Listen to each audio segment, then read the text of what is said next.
আজকে আমরা ক্লাস 7-এর রাম মার্টিনের প্রশ্নবিচিত্রা বই থেকে সংস্কৃত থার্ড সামেটিভের 5 নম্বর স্কুলটা সলভ করব। তোমরা দেখতে থাকো। প্রথমে একে আছে নিচের প্রশ্নগুলির উত্তর দাও। একের একে আছে সম্প্রদান কারকের উদাহরণ সহ সংজ্ঞা দাও।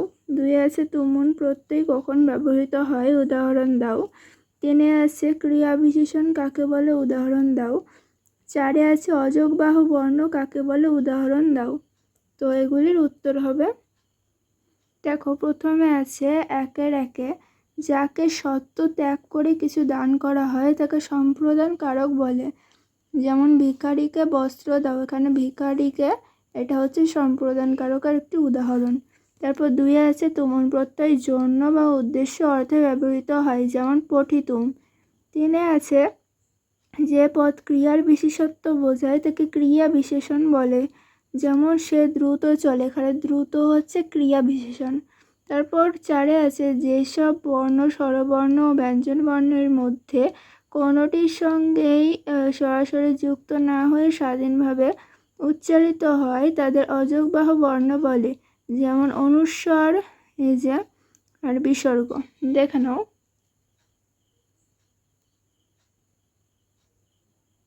তারপর 2 আছে নিচের প্রশ্নগুলি সংক্ষেপে উত্তর দাও। 2 একে আছে সম্বন্ধ পদ ও সম্বোধন পদ কেন কারক নয় উদাহরণ সহ বুঝিয়ে দাও। 2 আছে অধিকরণ কারক কাকে বলে। 3 আছে উদাহরণ সহ বুঝিয়ে দিতে বলেছে। আর তারপর 3 আছে তা ও লব প্রত্যয় বাক্য কোথায় কোথায় ব্যবহৃত হয় উদাহরণ সহযোগে লেখো। তো এগুলির উত্তর হবে, 2 একের উত্তরটা হবে সম্বন্ধ পদ এবং সম্বোধন পদ ক্রিয়ার সঙ্গে সরাসরি উন্নীত হয় না, তাই এরা কারক নয়। সম্বন্ধ পদ যেমন রামের বই, এখানে রামের পদটি বই ও পদের সঙ্গে সম্পর্কিত, কিন্তু ক্রিয়া আছে এর সঙ্গে সরাসরি সম্পর্ক নেই। তারপরে আছে 2 সম্বোধন পদ, এটা হবে যেমন হে রাম এদিকে এসো, এখানে হে রাম কাউকে আহ্বান করছে, কিন্তু ক্রিয়া এসো এর সঙ্গে সরাসরি সম্পর্ক স্থাপন করছে না।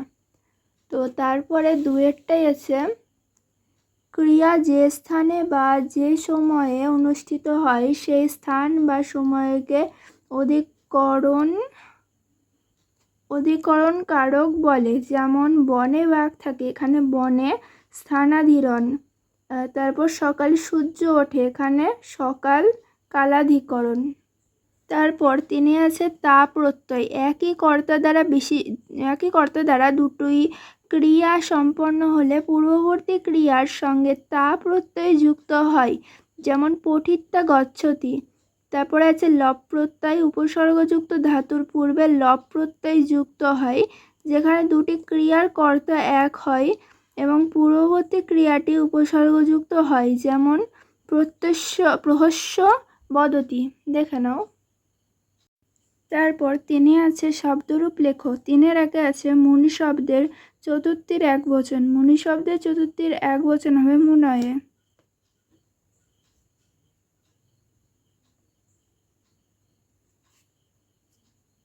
তারপর 2 আছে অষ্টন শব্দের ষষ্ঠীর বহুবচন। অষ্টন শব্দের ষষ্ঠীর বহুবচন হবে অষ্টানাম।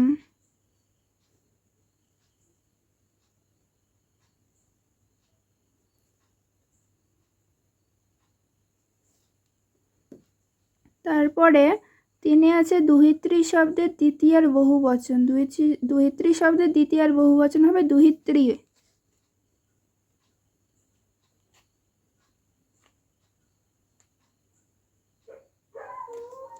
তারপর 4 আছে শ্রীমৎ শব্দের সপ্তমীর এক বচন। শ্রীমৎ শব্দের সপ্তমীর এক বচন হবে শ্রীমতী।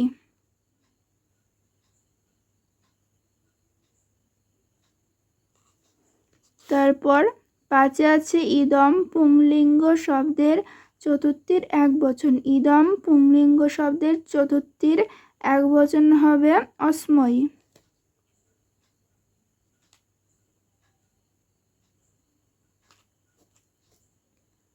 তারপর 6-এ আছে বেধস শব্দের তৃতীয়ার একবচন। বেধস শব্দের তৃতীয়ার একবচন হবে বেধসা।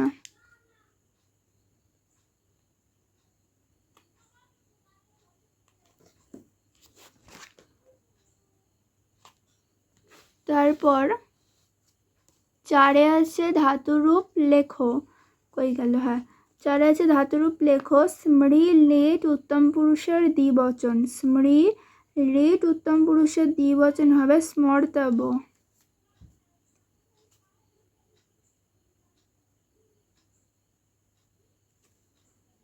তারপর 2-এ আছে দৃশ লট মধ্যম পুরুষের দ্বিবচন, এটা হবে পশ্চথ।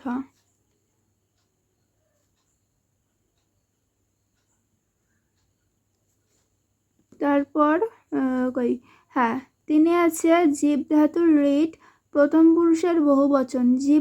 জীব ধাতুর রিট প্রথম পুরুষের বহুবচন হবে যেবিষ্যন্তি।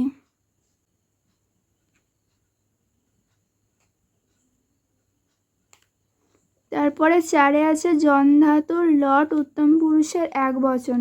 জন ধাতুর লট উত্তম পুরুষের একবচন হবে জনামি।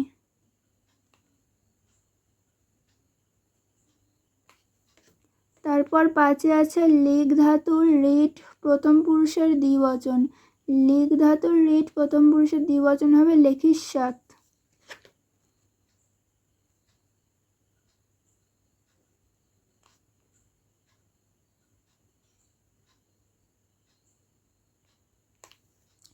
ছয়ে আছে সেব ধাতুর লট মধ্যম পুরুষের বহুবচন, এটা হবে সেবদ্ধে।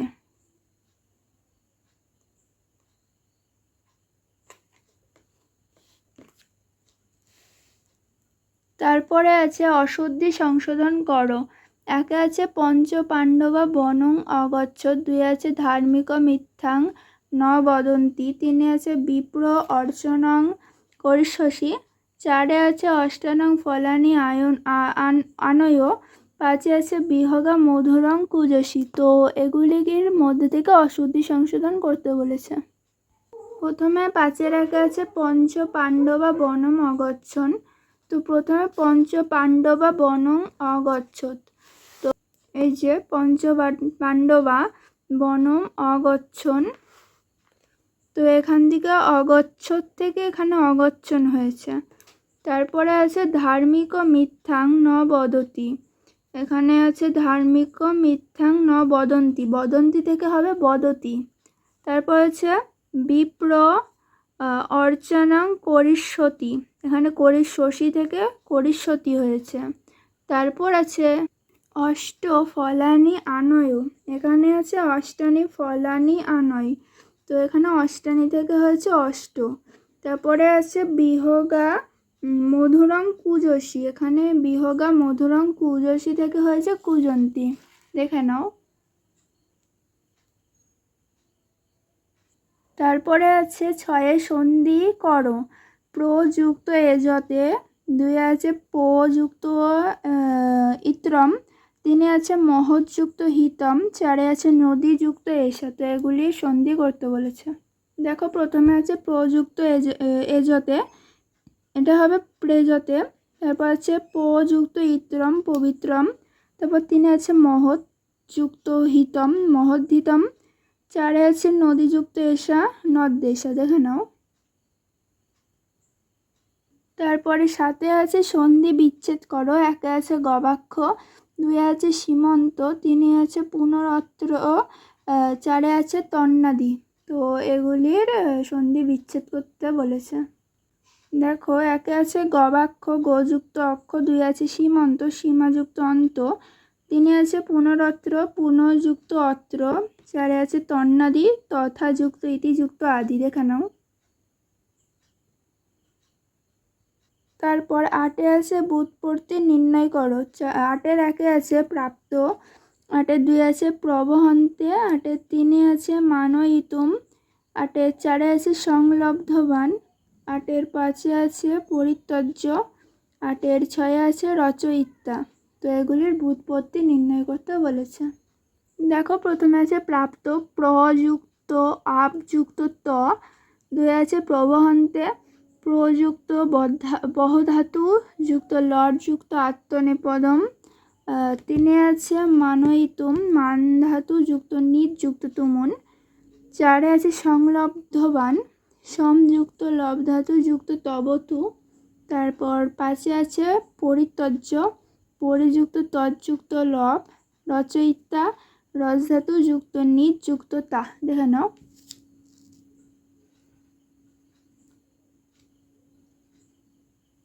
তারপর 9 আছে নিম্নরেখাঙ্কিত পদের কারক ও বিভক্তি নির্ণয় করো।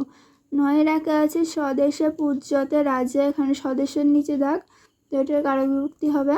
শ্রীকৃষ্ণ গুরবে দক্ষিণা দত্তমান, গুরবের কারক বিভক্তি হবে। 3 আছে বালক শোকাত ক্রন্দতি, শোকাতের কারক হবে। 4 আছে পিত্রা সহ পুত্র গচ্ছতি, পিত্রার কারক বিভক্তি হবে। দিনং প্রতি দয়া কুরু, দিনং হবে মানে দিনংয়ের কারক বিভক্তি হবে। তারপরে আছে মা অস্মাকং মাতৃস্বরূপা, মানে অস্মাকমের কারক বিভক্তি হবে। দেখো প্রথমে স্বদেশের নিচে দাগ ছিল, এটা হবে অধিকরণ কারক সপ্তমী বিভক্তি। তারপর ছিল গুরবের নিচে দাগ সম্প্রদান কারক চতুর্থী বিভক্তি।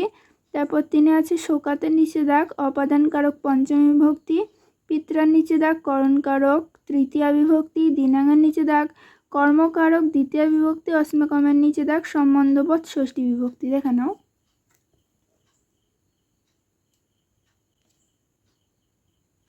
তারপর 10 আছে সংস্কৃত ভাষায় দেবনাগরী হরফে অনুবাদ করো। আমি এখানে সংস্কৃত ভাষায় ট্রান্সলেট করে দিয়েছি, তো তোমরা দেবনাগরী হরফে এটা কিন্তু লিখে নেবে।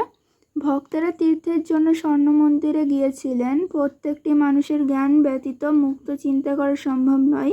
সৃজনশীল কাজে শিক্ষার্থীদের উৎসাহী হওয়া উচিত। শিক্ষার্থীদের মুক্ত অঙ্গনের পথ দেখায়।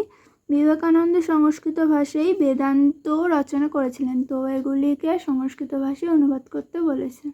প্রথমে আছে ভক্তা তীর্থায় স্বর্ণ মন্দিরম আগচ্ছন। 2 আছে প্রত্যগস্য মনুষ্যস্য জ্ঞানাং বিনা মুক্ত চিন্তনং ন সম্ভবম। 3 আছে সৃজনশীল কার্যে ছাত্রানাং উৎসাহী ভবিতুম উচিতম। 4 আছে শিক্ষা ছাত্রানাং মুক্তাঙ্গনস্য মার্গং দর্শয়তি। 5 আছে বিবেকানন্দ সংস্কৃত ভাষায় বেদান্তম অরচয়ত। দেখে নাও। 11 আছে সংস্কৃত ভাষায় অনুচ্ছেদ রচনা করো। 11 আছে জাতীয় কবি কালিদাস, তো এটা দিয়ে অনুচ্ছেদ রচনা করতে বলেছে। দেখো রচনাটা এই যে এখানে লেখা আছে, প্রাচীন ভারতবর্ষস্য এক প্রসিদ্ধ কবি নাটকাশ্চাচিৎ য কিস্তস্য পঞ্চম শতাব্দ্যাং বহুব ইতি অনুমান্যতে। তস্য প্রসিদ্ধেষু কার্যেষু অভিজ্ঞান শকুন্তলম বিক্রম মর্বশীলয়ম মালবিঘ্নিমিত্রক মেঘদূতম কুমার সম্ভবম রঘু বংশং চ সন্তি তস্য নাটকানি আধারিতং সন্তি। দেখে নাও।